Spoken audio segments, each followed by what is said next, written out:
Hallelujah, hallelujah, hallelujah. জীবন্ত রাজাদিরাজ সর্বশক্তিমান ঈশ্বরের নামে আমি আপনাদের সকলকে স্বাগতম জানাই। প্রথম যোহন অধ্যায় 1 পদ সংখ্যা 10 লেখা রয়েছে, আমরা যদি বলি পাপ করিনি, তাহলে তাকে মিথ্যাবাদী প্রতিপন্ন করি এবং তার বাণী আমাদের অন্তরে নেই। যদি বলি আমি পাপী নই, তাহলে সবচেয়ে বড় মিথ্যা কথা বলছি। প্রিয়জনেরা, আজকে সকালবেলা প্রতিজ্ঞা করুন, আপনার নিজের পাপের জন্য আপনি ক্ষমা চাইবেন, প্রভুর কাছে অনুতপ্ত হবেন এবং নিজেকে নত করে ঈশ্বরের বাণী নিজের অন্তরে নেবেন।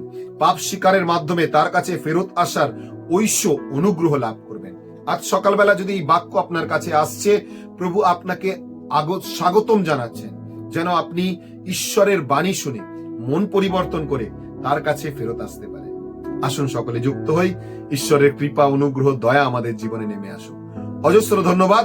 আমি বিশ্বাস করি আপনি বাণী শোনার সাথে সাথে শেয়ার অবশ্যই করছেন আপনার বন্ধু বান্ধব, আপনার কাছের প্রিয়জনকে। প্রভু আপনাকে আশীর্বাদ করুন। জয় যিশু সকল।